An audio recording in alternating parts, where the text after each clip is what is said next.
ఉత్తరాంధ్రలో ఓవైపు గ్రామీణం మరోవైపు పట్టణ ప్రాబల్యం ఉండే నియోజకవర్గం నర్సీపట్నం. నర్సీపట్నం నియోజకవర్గంలో టీడీపీ సీనియర్ నేత చింతకాయల అయ్యన్నపాత్రుడు 6 సార్లు గెలిచారు. గతంలో కీలక శాఖలకు మంత్రిగాను పనిచేశారు. ప్రస్తుతం నర్సీపట్నం రాజకీయాలు హై వోల్టేజ్లో నడుస్తున్నాయి. ప్రచారాలు జోరందుకున్నాయి. వైసీపీ నుంచి ఉమాశంకర్ గణేష్ బరిలో నిలవగా ప్రతిపక్షాల పొత్తుల్లో భాగంగా సీటు టీడీపీ అభ్యర్థి చింతకాయల అయ్యన్నపాత్రుడు మరోసారి పోటీకి సై అంటున్నారు.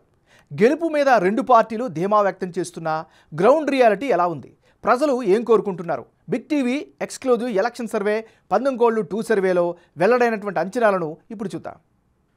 లేటెస్ట్ రిపోర్ట్ చూసే ముందు ఈ ఏడాది జనవరి 29వ తారీఖున చేసిన 19 సర్వేలో నర్సీపట్నం నియోజకవర్గంలో వచ్చినటువంటి ఫలితాలను ఒకసారి చూద్దాం. బిగ్ టీవీ చేసినటువంటి ఎక్స్క్లూజివ్ 19 సర్వే ప్రకారం నర్సీపట్నం నియోజకవర్గంలో వైసీపీ అభ్యర్థికి అనుకూలంగా 45% ఓట్లు, తెలుగుదేశం పార్టీకి 49% ఓట్లు వస్తాయని అంచనా వచ్చింది. అదే సమయంలో ఇతరులకు 6% ఓట్లు వచ్చే అవకాశాలు ఉన్నట్లు వెల్లడైంది. ఇప్పుడు అభ్యర్థుల ఖరారు తర్వాత కీలకమైనటువంటి నర్సీపట్నం నియోజకవర్గంలో 19 సర్వేలో భాగంగా వచ్చినటువంటి ఫలితాలను ఒకసారి విశ్లేషిద్దాం.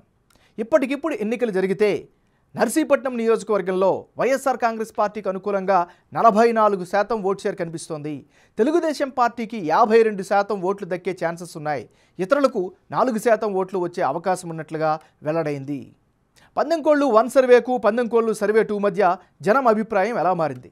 వైసీపీ టీడీపీ అభ్యర్థుల్లో ఎవరికి ఎడ్జ్ పెరిగింది అన్నది ఇప్పుడు పరిశీలిద్దాం.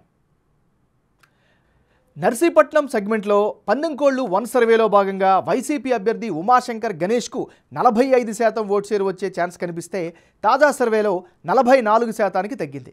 అదే సమయంలో టీడీపీ అభ్యర్థి అయ్యన్నపాత్రుడుకు గత సర్వేలో 49% ఓట్లు వచ్చే అవకాశం ఉన్నట్లు తెలిస్తే ప్రస్తుత సర్వే ప్రకారం ఆయనకు 52% ఓట్లు వచ్చే అవకాశం ఉన్నట్లుగా తెలుస్తోంది. అదే సమయంలో గత సర్వేలో ఇతరులకు 6% ఓట్లు వచ్చే ఛాన్సెస్ కనిపిస్తే తాజా సర్వేలో 4% ఓట్లు వచ్చే అవకాశాలు కనిపిస్తోంది.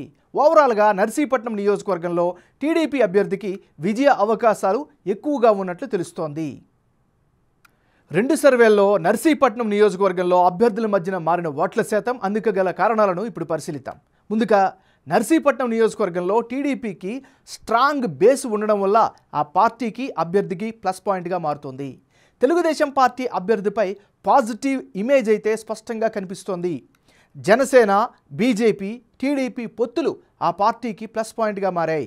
ప్రస్తుత సిట్టింగ్ ఎమ్మెల్యేపై వ్యతిరేకత కూడా ఈయనకు కలిసొచ్చే అవకాశం ఉంది. వెల్ఫేర్ స్కీములపైనే వైసీపీ ఆశలు పెట్టుకుంది. ఓవరాల్గా ఇప్పటికిప్పుడు ఎన్నికలు జరిగితే నర్సీపట్నం నియోజకవర్గంలో తెలుగుదేశం పార్టీకే ఎడ్జ్ ఉన్నట్లు బిగ్ టీవీ ఎలక్షన్ సర్వేలో తెలుస్తోంది.